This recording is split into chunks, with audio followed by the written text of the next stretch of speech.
నమస్తే, welcome to hello doctor. మీరు kidney సమస్యలతో బాధపడుతున్నారా? అలాగే యూరిన్లో ఇన్ఫెక్షన్ వల్ల కిడ్నీ సమస్యలు వస్తాయా? మరి కిడ్నీ సమస్యలకు ఎటువంటి చికిత్సా విధానాలు ఉన్నాయో వివరించడానికి ఇవాళ మనతో పాటు హోమియోకేర్ ఇంటర్నేషనల్ నుంచి డాక్టర్ రతన్ కుమార్ గారు ఉన్నారు. కింద స్క్రోల్ నెంబర్కి కాల్ చేయొచ్చు, మీకు ఎటువంటి డౌట్ ఉన్నా క్లియర్ చేస్తారు. నమస్తే డాక్టర్. నమస్తే. సో నార్మల్గా కిడ్నీ సమస్యలో రకాలేంటి? జనరల్గా ఇప్పుడు మనం ఈరోజు మాట్లాడకపోయే టాపిక్ కిడ్నీ రిలేటెడ్ కాబట్టి సో వాటి యొక్క ప్రాబ్లమ్స్ తెలుసుకునే ముందు ఫస్ట్ దాని ఫంక్షన్ ఏంటనే చెప్తాను. సో జనరల్గా మనకు కిడ్నీస్ అనేది వన్ పెయిర్ ఆఫ్ ఆర్గన్ అనమాట. ప్రతి ఒక్క హ్యూమన్ బీయింగ్లో ఏంటి అంటే మన లోవర్ పార్ట్ అంటే లంబార్ రీజియన్లో 2 sides ఆఫ్ ద బాడీ పార్ట్లో ఉంటుందన్నమాట, అంటే one pair of kidneys. So జనరల్గా మన బాడీలో కిడ్నీ యొక్క ఫంక్షన్ ఏంటి అంటే అది ఫస్ట్ మన బ్లడ్ని ప్యూరిఫై చేస్తుంది, అది మెయిన్ ఫంక్షన్. అండ్ ఆల్సో దాంతోపాటు మన బ్లడ్ ప్రెషర్ని మెయింటైన్ చేస్తుంది. అండ్ థర్డ్ ఫంక్షన్ ఏంటి అంటే మనకు ఆర్బీసీ ప్రొడక్షన్లో కూడా అదొక హెల్ప్ చేస్తుంది అనమాట. సో ఇప్పుడు ఎప్పుడైనా కానీ మనకు నార్మల్గా ఏదన్నా ఒక సిమ్టమ్ లైక్ యూరిన్ బర్నింగ్ అనిపించడము, అంటే ఎక్కువ కాలము యూరిన్ పాస్ చేసేటప్పుడు మంటలాగా అనిపించడము, అండ్ లో బ్యాక్ పెయిన్ రావడము, వీటితో పాటు ఒక్కొక్కసారి నాసియా అంటే వామిటింగ్ సెన్సేషన్ అనిపించడము అండ్ వామిటింగ్స్ రావడం, ఇవన్నీ కూడా కామన్గా కిడ్నీకి రిలేటెడ్గా వచ్చే సిమ్టమ్స్. సో జనరల్గా మనకు ఇప్పుడు చూసుకునే ప్రాబ్లమ్స్లో కిడ్నీ రిలేటెడ్ ఇష్యూస్ ఏముంటున్నాయంటే మెయిన్గా కిడ్నీ ఫంక్షన్స్లో రీనల్ స్టోన్స్ అని అంటాం, అంటే రీనల్ క్యాలిక్యులై. రీనల్ స్టోన్స్ అనేటిది one of the major issue in the kidneys అనమాట. ఈ రీనల్ స్టోన్స్ ఎందుకు వస్తాయి అంటే ఫస్ట్ ఆఫ్ ఆల్ ఎప్పుడైతే మన బాడీలో ప్రోటీన్ మెటబాలిజం ఎక్కువగా అవుతుందో వాటి వల్ల ఏమవుతుందంటే ఎక్కువగా కిడ్నీ పైన ప్రెషర్ అనేది పడుతుంది. ఈ కిడ్నీ రిలేటెడ్ స్ట్రెస్ ఇష్యూ వచ్చినప్పుడు వాళ్ళకి ఏమవుతుంది అంటే అక్కడ కాల్షియం ఆక్సలేట్ స్టోన్స్ కానివ్వండి, నార్మల్గా కిడ్నీ స్టోన్స్లో టైప్స్ ఉంటాయి, లైక్ కాల్షియం ఆక్సలేట్ స్టోన్స్ అని అంటాము, ఫాస్ఫేట్ స్టోన్స్ అంటాము, యూరిక్ యాసిడ్ స్టోన్స్ అని అంటాము. ఇట్లా డిఫరెంట్ టైప్స్ ఉంటాయి. అంటే డిపెండింగ్ అపాన్ ద టైప్ అన్నమాట. మనము అది ఏ టైప్ ఆఫ్ స్టోన్ ఫామ్ అయింది అనేది మనకు నార్మల్గా కేయూబీ అంటే city of kidney urinary bladder అనేది మనకు నార్మల్గా దాంట్లో తెలుస్తుంది ఏ టైప్ ఆఫ్ స్టోన్ ఫామ్ అయింది అనేది కూడా. సో ఇప్పుడు జనరల్గా ఎప్పుడైనా కానీ నార్మల్గా బ్యాక్ పెయిన్ వస్తుంది అంటే ఏదర్ వన్ సైడ్ అన్నా, లెఫ్ట్ సైడ్ అయినా రావచ్చు, రైట్ సైడ్ అయినా రావచ్చు. ఒక్కొక్కసారి బైలేటరల్ రినల్ క్యాలిక్యులై కూడా ఉండే ఛాన్సెస్ ఉంటాయి, అంటే బోత్ సైడ్స్ కూడా కిడ్నీ స్టోన్స్ ఉండే ఛాన్సెస్ ఉంటాయి. సో ఇప్పుడు వాళ్ళకి ఏమవుతుంది అంటే వాళ్ళకి ఎక్కడైతే ఆ స్టోన్ అనేది ఉందో అక్కడ షార్ప్ షూటింగ్ లైక్ సెన్సేషన్ ఉన్న పెయిన్ రావడము. లైక్ జనరల్గా మనకు కిడ్నీలో స్టోన్ ఫామ్ అయ్యేది కిడ్నీ అండ్ ఆల్సో కిడ్నీ నుంచి బయటికి ఒక పెల్విస్ పార్ట్ అనేది వస్తుంది.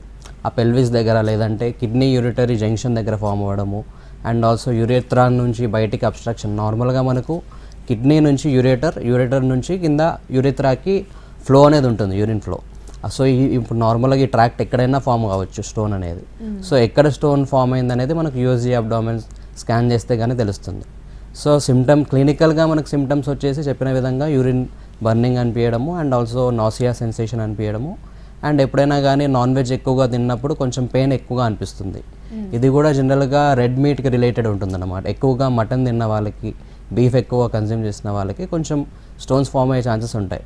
వీటితో పాటు అనదర్ రిస్క్ ఫ్యాక్టర్స్ ఏమంటే కొంచెం డీహైడ్రేషన్ ఉన్నప్పుడు, ఎక్కువగా వాటర్ సరిగ్గా తీసుకున్నప్పుడు, అండ్ ఆల్సో సమ్మర్ సీజన్లో ఎక్కువగా హీట్ ఉన్నప్పుడు అక్కడ స్టోన్ ఫామ్ అయ్యే టెండెన్సీ బాగా ఉంటుంది.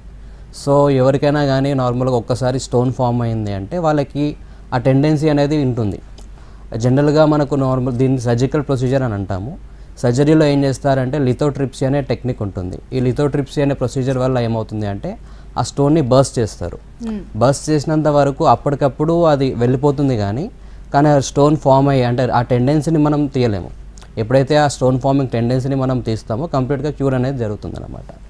ఓకే, అంటే రెగ్యులర్గా కిడ్నీలో స్టోన్స్ ఉన్న సమస్యలు ఉన్నా కూడా బ్యాక్ పెయిన్ ఎక్కువ వస్తూ ఉంటుంది. సో ఇది కిడ్నీలకి సంబంధించిన బ్యాక్ పెయినే అని మనం ఎలా తెలుసుకోవచ్చు? ఎందుకంటే ఎక్కువ పని చేసినప్పుడు వంగున్నా నించున్నా ఎక్కువసేపు కూర్చున్నా బ్యాక్ పెయిన్ వస్తుంది కాబట్టి ఎలా డిఫరెన్స్ మనకి తెలుస్తుంది? ఇప్పుడు నార్మల్గా బ్యాక్ పెయిన్ యొక్క డిఫరెన్షియల్ డయాగ్నోసిస్ చాలా ఉంటాయండి.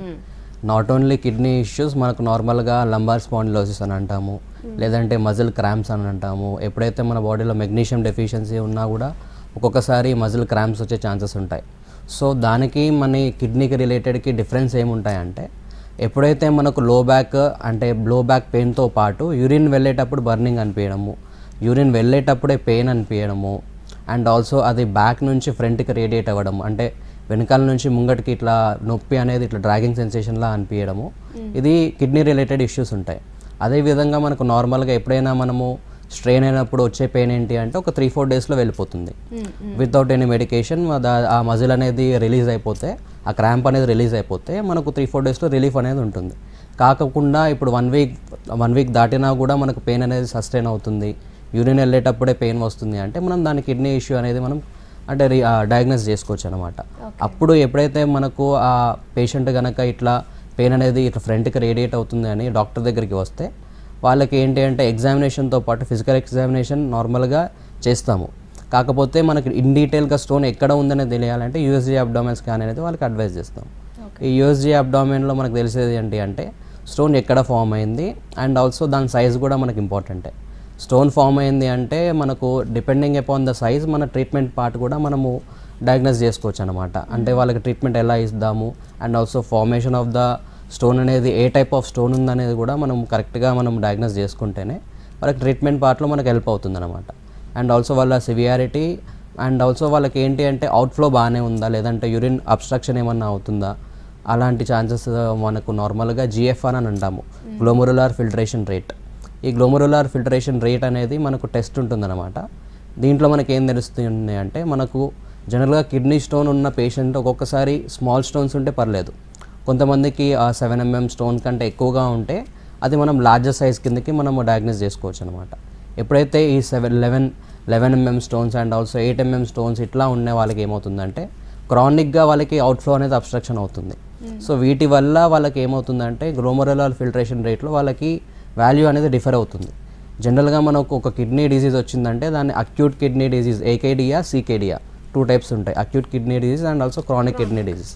ఈ క్రానిక్ కిడ్నీ డిజీజ్లో టైప్స్ ఉంటాయి అన్నమాట. అంటే depending upon the GFR value, glomerular filtration value ఎంత ఉందనేది స్టేజ్ 1 to stage 4 అనేది ఉంటుంది. స్టేజ్ 0 వచ్చేసరికి ఏంటి అంటే వాళ్ళకి నార్మల్ ఉన్నట్టు, లైక్ వాళ్ళ జిఎఫ్ఆర్ అనేది 90 కంటే ఎక్కువగా ఉంటే వాళ్ళకి నార్మల్ వాల్యూ.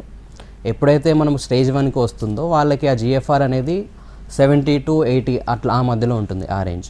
అండ్ స్టేజ్ 2లో వచ్చేసరికి ఏమవుతుందంటే 60 to 70 అనేది ఉంటుంది.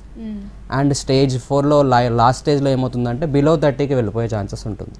సో అప్పుడు వాళ్ళకి ఏమవుతుందంటే ఒక్కొక్కసారి ఆ క్రానిక్ కిడ్నీ డిజీజ్కి ఆ పర్సన్ అనేది ల్యాండ్ అయ్యారు కాబట్టి వాళ్ళకి వాళ్ళ బాడీలో ఉన్న సీరం క్రియాటిన్ లెవెల్స్ కూడా పెరుగుతాయి. సో ఇన్ జనరల్గా మనకు సీరం క్రియాటిన్ లెవెల్స్ అనేది అక్యూట్గా పెరగవచ్చు, క్రానిక్ డిజీజ్లో కూడా పెరగవచ్చు. కాకపోతే వాళ్ళకి స్టోన్ అనేది ఎప్పటి నుంచి ఉందనేది కూడా వాళ్ళకి హిస్టరీ అనేది తీసుకోవాలి. అండ్ ఆల్సో స్టోనే ఉందా లేదంటే ఎనీ అదర్ ఇష్యూ ఉందా అనేది కూడా మనకి ఇంపార్టెంటే. ఇన్ జనరల్గా మనకు కిడ్నీ రిలేటెడ్ ఇష్యూకి అయితే 100%కి మనకున్న కేసెస్లో ఒక 50% మాత్రం కిడ్నీ స్టోన్స్ అనేది చూస్తాం. అండ్ మిగతా 50% కేసెస్లో వాళ్ళకి ఏం చూస్తామంటే నెఫ్రోటిక్ సిండ్రోమ్ అని అంటాము, లేదంటే ఏదన్నా ఒక ఆటో ఇమ్యూన్ డిజీజ్ నుంచి వచ్చే కాంప్లికేషన్స్ వల్ల కావచ్చు, లేదంటే డయాబెటిక్ నెఫ్రోపతి అని అంటాము. డయాబెటీస్ వల్ల వచ్చే కాంప్లికేషన్ని మనం డయాబెటిక్ నెఫ్రోపతి అంటాము. ఇట్లాంటి కేసెస్ వాళ్ళకి డయాబెటిక్ హిస్టరీ ఉందా, హైపర్ టెన్షన్ ఉందా, అండ్ ఆల్సో జెనెటికల్గా వాళ్ళ మదర్కి ఫాదర్కి ఎవరికన్నా కిడ్నీ రిలేటెడ్ ఇష్యూస్ ఉన్నాయా, అవన్నీ కూడా మనం కేస్ టేకింగ్లో ఫైండ్ అవుట్ చేసుకుంటే ట్రీట్మెంట్ పార్ట్లో హెల్ప్ అవుతుంది. ఓకే, ఇప్పుడు మీరు ఇందాక క్రియాటిన్ అనే ఒక పదం యూజ్ చేశారు. అండ్ బాడీలో క్రియాటిన్ రోల్ ఏంటి? అలాగే చాలామంది బయట జిమ్ ఫ్రీక్స్ క్రియాటిన్ తీసుకుంటూ ఉంటారు ఆఫ్టర్ జిమ్ అయిపోయిన తర్వాత.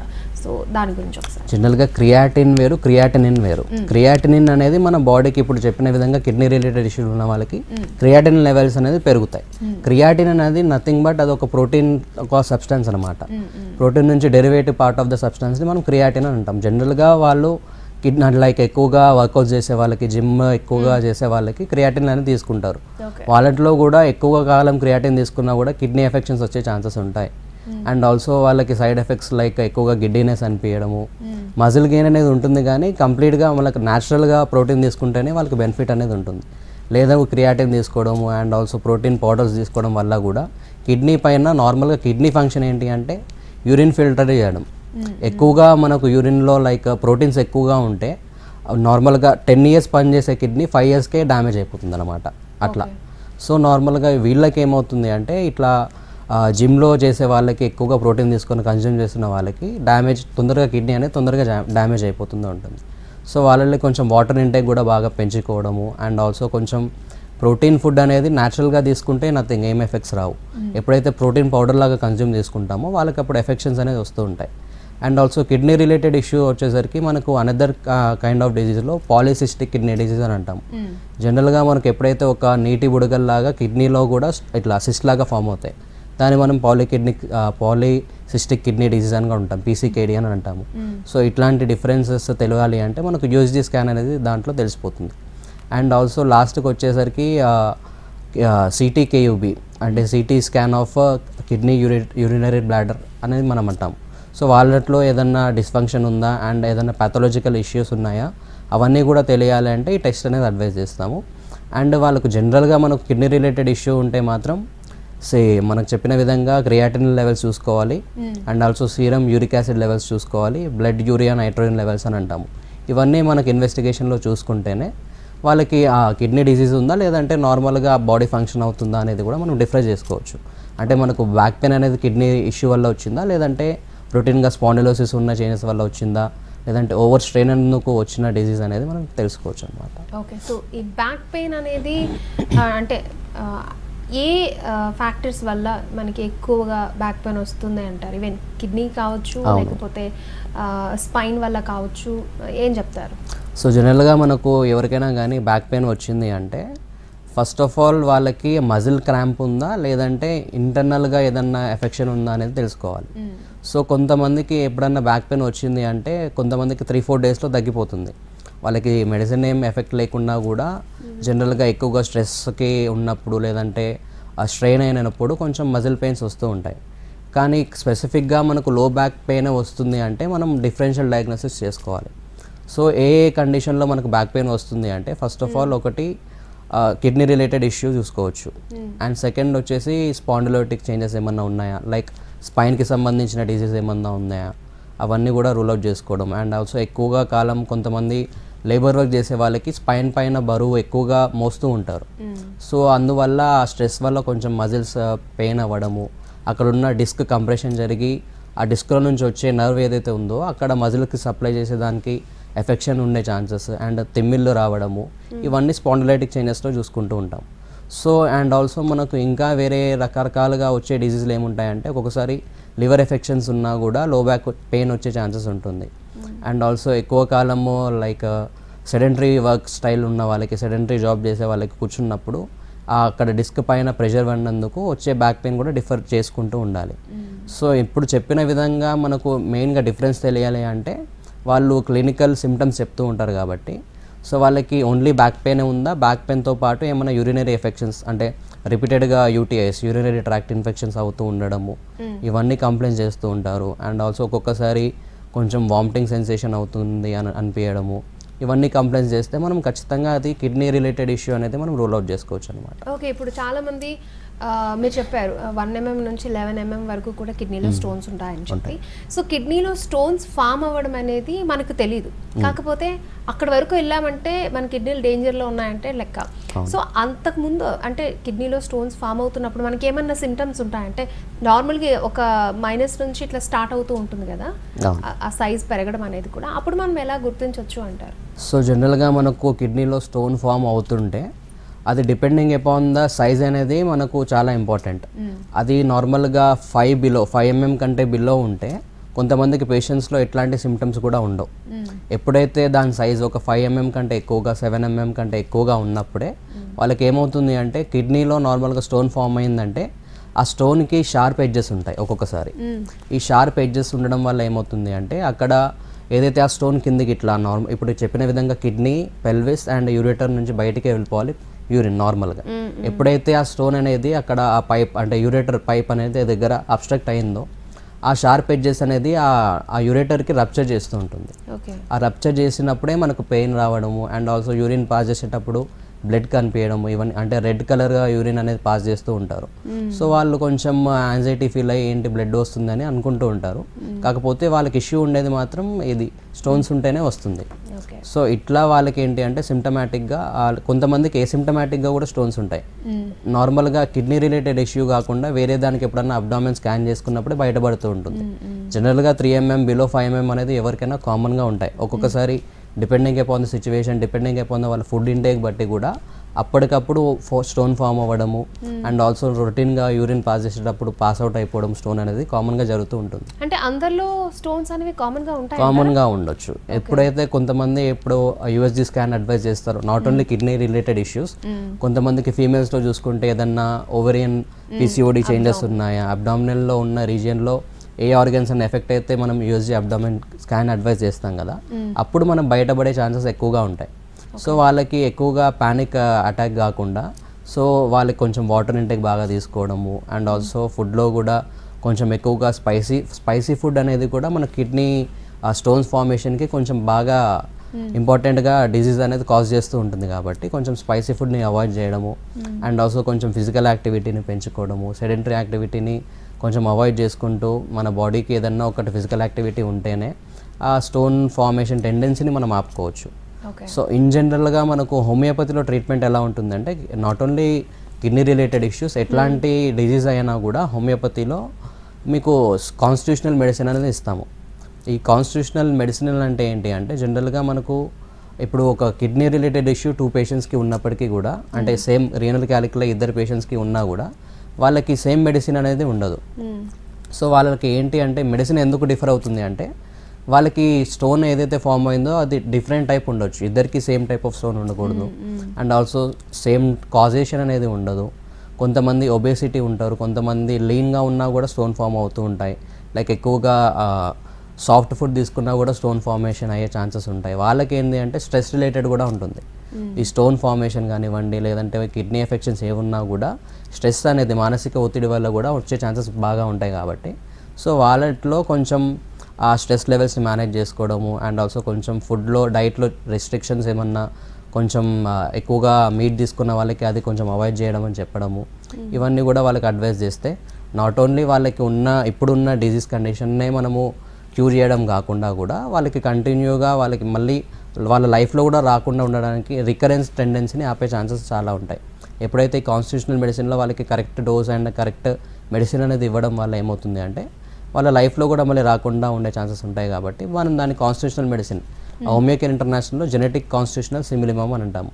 ఈ జీసీఎస్ మెడిసిన్, అడ్వాన్స్డ్ మెడిసిన్ అనేది ఇవ్వడం వల్ల వాళ్ళకి మళ్ళీ వాళ్ళకి లైఫ్లో కూడా రాకుండా చూసుకోవచ్చు. రైట్ నో అంటే ఇప్పుడు 21-22 ఇయర్స్ వాళ్ళకి కూడా మనం కిడ్నీలో స్టోన్స్ రావడం చూస్తూ ఉంటాం. అండ్ ప్రీవియస్గా ఏ ఏజ్లో మనం కిడ్నీలో స్టోన్స్ చూసేవాళ్ళం? సో దానికి ఏజ్తో సంబంధం ఉందంటారా లేదంటారా? సో ఇన్ జనరల్గా kidney affections are kidney stones ఉన్నప్పుడు ఏంటి అంటే, ప్రీవియస్ ఒక 10 years బ్యాక్ ఏంటి అంటే 40 years దాటితే వచ్చే ఛాన్సెస్ ఉండేది. అంటే అదొక ఏజ్ ఫ్యాక్టర్ లాగా చూసుకుంటుండే, 40 years క్రాస్ అయితే కిడ్నీ రిలేటెడ్ ఇష్యూస్ వస్తున్నాయని. కాకపోతే ఇవాళ రేపు ఏంటి అంటే మనకున్న life style changes and also food habits వల్ల కూడా ఎర్లీ 20s, ఎర్లీ 15లో కూడా వచ్చే ఛాన్సెస్ ఉంటున్నాయి. ఇప్పుడు మేము నార్మల్గా మన హోమియోకేర్ ఇంటర్నేషనల్లో పేషెంట్స్ వస్తూ ఉంటారు. కొంతమంది ఏంటి అంటే 15 years ఉన్న పేషెంట్స్ చాలామంది ఉన్నారు. వాళ్ళలో కూడా కొంచెం సీరం క్రియాటిన్ అనేది నార్మల్గా సీరం క్రియాటిన్ అనేది 1.1 బిలో ఉండాలి, అది నార్మల్ లెవెల్స్. కొంతమందికి 2 ఉండడము అండ్ ఆల్సో కొంతమందికి సీకేడీ స్టేజ్కి వెళ్ళిపోయే ఛాన్సెస్ చాలా ఉంటాయి. కాబట్టి సో వాళ్ళకి సివియారిటీని బట్టి ట్రీట్మెంట్ అనేది ఇస్తాం. ఓకే అండి, ఫస్ట్ కాలర్ రఘురెడ్డి గారు ఫ్రమ్ హైదరాబాద్. రఘురెడ్డి గారు మీ సమస్య ఏంటో చెప్పండి. మనతో పాటు డాక్టర్ రతన్ ఉన్నారు, మాట్లాడండి. డాక్టర్ గారు చెప్పండి. నాకు 60 years డాక్టర్ నాకు. ఓకే. అండ్ నాకు ఈ ఆర్థరైటిస్ అంటుండ్రు, మీద ట్రీట్మెంట్ ఉంటుందా డాక్టర్ గారు? ఓకే, ఆర్థరైటిస్ ఇప్పుడు నార్మల్గా మోకాలు నొప్పి ఏమన్నా ఉన్నాయా? మోకాలు నొప్పి నిలవడానికి వస్తలేదు, కూర్చోనికి వస్తలేదు డాక్టర్ గారు. చూడండి బాగా మండుతుంది, మోకాల చిప్ప అరిగిందని మొన్న బంజారాయిడ్స్ డాక్టర్ చూపెట్టుకుంటే చెప్పిండు, కొంచెం ఎంటిక మందము జరిగిందని, ఆర్థరైటిస్ ఉంది, ఫిజియోథెరపీ చేయించుకోండి అన్నాడు. నథింగ్ అండి, మీకున్న కండిషన్ ఏంటి అంటే ఆస్టియో ఆర్థరైటిస్ అంటాము. ఈ ఆస్టియో ఆర్థరైటిస్లో ఏమవుతుంది అంటే ఎప్పుడైతే 50 క్రాస్ అవుతుందో ఏజ్, వాళ్ళకి కొంచెం కాల్షియం లెవెల్స్ అనేది డ్రాప్ అవుట్ అవుతుంది. సో మీ కాల్షియం లెవెల్స్ కూడా ఒకసారి చెక్ చేసుకోండి. ఏదన్నా రిపోర్ట్స్ ఉన్నా స్కాన్ ఉన్నా కూడా మీకు దగ్గరున్న బ్రాంచ్కి ఒకసారి రండి. మీకున్న సిమ్టమాటిక్గా ఏదైతే ఉందో ఆ కేసు అనేది ఇన్ డీటెయిల్గా తీసుకుంటూ అండ్ ఆల్సో మీకు డైట్ చార్ట్ కూడా ఇస్తామండి. ఆ డైట్ చార్ట్ మీరు ఫాలో అవుతూ అండ్ ట్రీట్మెంట్ అనేది కరెక్ట్గా వాడితే మీకు ఉన్న సిమ్టమ్స్ ఏదైతే ఉన్నాయో అండ్ ఆల్సో ఆర్థరైటిస్ చేంజెస్ ఏదైతే ఉన్నాయో కంప్లీట్గా రివర్స్ అయ్యే ఛాన్సెస్ ఉంటాయండి. Nothing, no issue. ఓకే అండి, సో అలాగే ఏ స్టేజ్లో కిడ్నీలో స్టోన్స్కి ఆపరేషన్ని సజెస్ట్ చేస్తారు అంటారు? అంటే చాలామంది ఆపరేషన్ చేయించుకున్న తర్వాత కూడా అగైన్ మళ్ళీ స్టోన్స్ ఫామ్ అవుతాయి, ఏం చెప్తారు? సో జనరల్గా మనకు కిడ్నీ స్టోన్లో ఆపరేషన్ స్టేజ్కి వెళ్ళాలి అంటే ఒక దాని సైజ్ అనేది అట్లీస్ట్ ఒక 11 mm కంటే ఎక్కువ ఉంటే అడ్వైస్ చేయొచ్చు. ఎందుకంటే 11 mm స్టోన్ పెద్దగా ఎందుకు ఉన్నప్పుడు ఏంటి సిమ్టమ్స్ ఎక్కువగా ఉంటాయి, వాళ్ళకి ఎక్కువగా బ్లడ్ లాస్ అయిపోవడము అండ్ ఆల్సో పెయిన్ ఎక్కువగా రావడము, సో ఇట్లాంటివి ఉంటాయి కాబట్టి మనము వాళ్ళకి అడ్వైస్ చేసుకోవచ్చు 11 mm కంటే ఎక్కువగా ఉంటే. కాకపోతే 5 mm ఆర్ 11 mm కంటే తక్కువగా ఉన్న కేసెస్ మనం చాలా ట్రీట్ చేసినాం, చాలా ఉన్నాయండి. సో వాళ్ళకి ఏంటి అంటే ఇప్పుడు నార్మల్గా స్టోన్ ఫామ్ అయింది కాకుండా మళ్ళీ రికరెన్స్ని కూడా ఆపే ఛాన్సెస్ ఉంటాయి. అండ్ ఆల్సో 11 mm స్టోన్ ఉన్న పేషెంట్స్, 11 mm కంటే ఎక్కువగా ఉన్న పేషెంట్స్ సర్జరీ అయ్యాక కూడా పోస్ట్ సర్జరీ తర్వాత మనం పోస్ట్ ఆపరేటివ్ కేర్ అని అంటాము. ఆ పోస్ట్ ఆపరేటివ్ కేర్లో ఏంటి అంటే మళ్ళీ ప్రివెన్షన్ అనమాట, మళ్ళీ స్టోన్ ఫామ్ అయ్యే టెండెన్సీని ఆపే ఛాన్సెస్ ఉంటాయి. సో వాళ్ళకి పోస్ట్ ఆపరేటివ్గా కూడా హోమియోపతి వాళ్ళకి హెల్ప్ అవుతుంది. సో నార్మల్గా 3 mm 4 mm స్టోన్స్ ఉంటే మాత్రం వాళ్ళకి వితౌట్ ఎనీ సర్జరీ మనము కంప్లీట్గా క్యూర్ అయ్యే ఛాన్సెస్ చాలా ఉన్నాయి. ఓకే, అంటే చాలామంది ఆపరేషన్ చేయించుకున్న తర్వాత కూడా కిడ్నీలో స్టోన్స్ ఎందుకు ఫామ్ అవుతూ ఉంటాయి అంటే వాళ్ళ హ్యాబిట్స్ని వాళ్ళు మార్చుకోకపోవడం వలన, లేకపోతే ఇంకేమైనా రీజన్ ఉండొచ్చు. అండ్ 11 mm వరకు వాళ్ళు స్టోన్స్ ఫామ్ అయ్యే వరకు వెయిట్ చేస్తున్నారంటే వాళ్ళకి ఏమి తెలియదనా, లేకపోతే వాళ్ళు అబ్జర్వ్ చేయలేదనా? సో నార్మల్గా ఇది ఏంటి అంటే అదొక నెగ్లిజెన్సీ అనమాట. సో ఎప్పుడైతే స్టోన్ ఫామ్ అయిందంటే చిన్న స్టోన్స్ ఉన్నప్పుడు ఏమవుతుందంటే ఎసిమ్టమాటిక్గా ఉంటారు పేషెంట్స్, వాళ్ళకి కూడా ఏం తెలియదు, సిమ్టమ్స్ ఏం లేకుండా కూడా ఉంటాయి. కొంతమందిలో ఏంటి అంటే ఇమ్యూనిటీ లెవెల్స్ ఎక్కువగా ఉంటాయి. ఈ ఇమ్యూనిటీ లెవెల్స్ ఎక్కువగా ఉన్న పేషెంట్స్కి ఏమవుతుంది అంటే వాళ్ళకి సిమ్టమ్స్ అనేటివి బయటపడవు. సో వాళ్ళలో కొంచెం అది నాట్ ఓన్లీ వాళ్ళ నెగ్లిజెన్సీ మనకు, ఎందుకంటే సిమ్టమ్ కూడా ఏమి ఉండవు కాబట్టి వాళ్ళు కూడా ఏం చేయలేరు. సో కొంతమందిలో మాత్రం ఇమ్యూనిటీ లో ఉన్న వాళ్ళకి కొంచెం సిమ్టమ్స్ అనేది తొందరగా వస్తాయి. సో వాళ్ళు కొంచెం నెగ్లెక్ట్ చేసే ముందు, లేదంటే పెయిన్ వస్తుంది కదా అని కొంచెం పెయిన్ కిల్లర్ వేసుకోవడము, అండ్ ఆల్సో వాళ్ళకి సెల్ఫ్ మెడికేటెడ్ ఇట్లా ఈ ఫుడ్ తీసుకుంటే ఈ డిజీజ్ రాకుండా ఉంటుందని self medicated and also self management చేసుకుంటూ ఉంటే ఆ ఉన్న ఏదైతే కిడ్నీ స్టోన్ ఉందో కొంచెం సైజ్ పెరిగే ఛాన్సెస్ ఉంటాయి. సో అందుకే ఎప్పుడైతే వాళ్ళకి ఏదన్నా సిమ్టమ్స్ కానీ పెయిన్స్ కానీ వస్తున్నప్పుడు సో అప్పుడే వాళ్ళకి తొందరగా ఈ అక్యూట్ స్టేజ్ నుంచి క్రానిక్ స్టేజ్కి వెళ్ళకుండానే అక్యూట్ స్టేజ్లోనే మా దగ్గరికి వస్తే అక్కడ ఉన్న కండిషన్ అండ్ ఆల్సో వాళ్ళకి టెస్ట్ ఏదన్నా అడ్వైస్ చేస్తే వాళ్ళకి స్టోన్ ఏదందో అండ్ ఆల్సో ఆ స్టోన్ సైజ్ ఎంత ఉందో అనేది మనకు తెలుసుకుంటేనే వాళ్ళకి ట్రీట్మెంట్ అనేది స్టార్ట్ చేయొచ్చు. అండ్ ఆల్సో వాళ్ళకి స్టోన్ అనేది ఎందుకు వచ్చింది అండ్ ఆల్సో వాళ్ళ జెనెటిక్ ఇష్యూ ఏమన్నా ఉందా, వాళ్ళ లైఫ్ స్టైల్ ఎలా ఉంది అండ్ ఆల్సో వాళ్ళ ఫుడ్ హ్యాబిట్స్లో ఏమన్నా చేంజెస్ చేసుకోవాలా అవన్నీ కూడా వాళ్ళకి అడ్వైస్ చేస్తే వాళ్ళకి ఈ స్టోన్ ఫార్మింగ్ అయ్యే టెండెన్సీని మనం ఆపొచ్చు.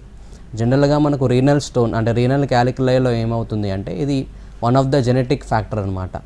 ఈ జెనెటిక్ ఫ్యాక్టర్ వాళ్ళకి ఏంటి అంటే ఈ స్టోన్ ఫార్మింగ్ అయ్యే టెండెన్సీ అదైతే జీన్లో ఉంటుందో దాన్ని మనం కరెక్ట్గా రూల్ అవుట్ చేసుకొని దానికి ట్రీట్మెంట్ అనేది ఇవ్వాలి.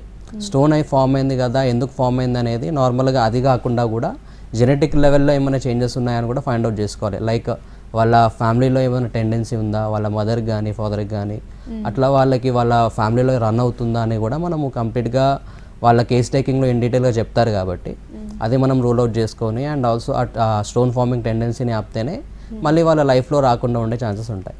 అంటే ఇప్పుడు జన్యుపరంగా మదర్ అండ్ ఫాదర్కి ఉంది, బట్ కిడ్ మాత్రం తన లైఫ్ స్టైల్ని చేంజ్ చేసుకుని ప్రాపర్ డైట్ తీసుకుని ఎక్సర్సైజ్ అవన్నీ చేసుకున్న వాళ్ళకి స్టోన్స్ వచ్చే ఛాన్స్ ఉంటుందంటారా? యా అండి, ఇప్పుడు నార్మల్గా బోత్ మదర్ అండ్ ఫాదర్కి ఉంది కిడ్నీ స్టోన్స్ ఎఫెక్షన్స్ ఉన్నాయి అని అంటే నార్మల్గా వాళ్ళ ఆఫ్ స్ప్రింగ్స్కి లైక్ సన్స్కి కానీ డాటర్స్కి కానీ వచ్చే ఛాన్సెస్ ఉంటాయండి, 100% ఉంటుంది. ఎందుకంటే ఇద్దరికీ ఉంది కాబట్టి. సో వాళ్ళలో ఏంటి అంటే వాళ్ళకి లైఫ్ స్టైల్ చేంజెస్ చేసుకున్నా కూడా ఆ టెండెన్సీ కొంచెం ప్రొలాంగ్ అయ్యే ఛాన్సెస్ ఉంటుంది, కానీ వాళ్ళ లైఫ్ స్టైల్లో ఎప్పుడో ఒకసారి వచ్చే ఛాన్సెస్ ఉంటాయి, బయటపడవచ్చు. సో వాళ్ళట్లో మాట్లాడదాం. కిరణ్ గారు ఫ్రమ్ ఖమ్మం. కిరణ్ గారు మీ సమస్య ఏంటో చెప్పండి, మనతో పాటు డాక్టర్ ఉన్నారు, మాట్లాడండి. నమస్తే మేడం. నమస్తే అండి, చెప్పండి. మేడం ఖమ్మం నుంచి మాట్లాడతాను. నాకు సార్ వింటున్నారు, డాక్టర్ గారు చెప్పండి మీ సమస్య ఏంటో. నాకు బ్యాక్ పెయిన్ వస్తుంది మేడం బాగా. ఓకే, అయితే మరి అది కిడ్నీ ప్రాబ్లమా నడువును అది స్పైన్ ప్రాబ్లమా అర్థం కావట్లేదు. మీకు బ్యాక్ పెయిన్ ఎప్పటి నుంచి వస్తుంది? ఒక 1 year నుంచి సార్. 1 year నుంచి వస్తుంది. అండ్ ఆల్సో యూరిన్ వెళ్ళేటప్పుడు ఏమన్నా మంట అనిపించడం కానీ అట్లా ఏమన్నా అనిపిస్తుందా? మంట ఏం లేదు సార్. మంట ఏం లేదు, అంత బాగానే ఉంది. కూడా పెయిన్ వస్తుంది. ఫైన్. కాళ్ళు ఏమన్నా వాపులు అనిపించడం అట్లా ఏమన్నా ఉన్నాయా? లేవు సార్ అసలు. నథింగ్. మీకున్న ప్రాబ్లం ఏంటి అంటే కిడ్నీ ఇష్యూ ఏం కాదండి. మీకు 1 year నుంచి బ్యాక్ పెయిన్ ఉంది అంటున్నారు కాబట్టి ఎట్లాంటి యూరినరీ ట్రాక్లో ఇన్ఫెక్షన్స్ కూడా ఏం లేవు అండ్ ఆల్సో లెగ్ స్వెల్లింగ్ కూడా ఏం లేదంటున్నారు కాబట్టి మీకున్న ప్రాబ్లం ఏంటి అంటే లంబార్ స్పాండిలోసిస్ అని అంటాము. ఈ లంబార్ స్పాండిలోసిస్లో ఏమవుతుంది అంటే మీకు మనకు వెన్నుపూసల్లో డిస్క్లు అనేది ఉంటాయండి. ఆ డిస్క్లో ఏదన్నా ఒక లైక్ డిస్క్ బల్జ్ కానివ్వండి, డిస్క్ ప్రొలాప్స్ కానివ్వండి, ఇట్లాంటి చేంజెస్ని మనం స్పాండిలోసిటిక్ చేంజెస్ అని అంటాము. ఒకసారి ఏదన్నా ఒక MRI స్కాన్ కానివ్వండి, CT స్కాన్ కానివ్వండి ఒకసారి చేసుకొని అండ్ ఆల్సో మీకు ఏదైనా లైక్ USG అబ్డామినల్ స్కాన్ ఏదన్నా ఉన్నా కూడా ఒకసారి దగ్గరున్న బ్రాంచ్కి రండి అండ్ మీకున్న సిమ్టమాటిక్ ట్రీట్మెంట్తో పాటు అండ్ ఆల్సో మీకు ఏ డిజీజ్ ఉందనేది కూడా చెప్తాము. వాటికి కూడా మీకు డైట్ చార్ట్ కూడా మెన్షన్ చేస్తాము. కంప్లీట్గా క్యూర్ అయ్యే ఛాన్సెస్ ఉంటుందండి. రైట్, ఇందాక మనం ఫ్యామిలీ హిస్టరీ గురించి మాట్లాడుతాం. Kidney stones. సో వాళ్ళలో ఏంటి అంటే ఇప్పుడు మీరు చెప్పిన కేసులో ఏంటి అంటే బోత్ మదర్ అండ్ ఫాదర్కి ఉంది కాబట్టి ఆ కిడ్కి వచ్చే ఛాన్సెస్ ఉంటాయి, చాలా వరకు ఛాన్సెస్ ఉంటుంది.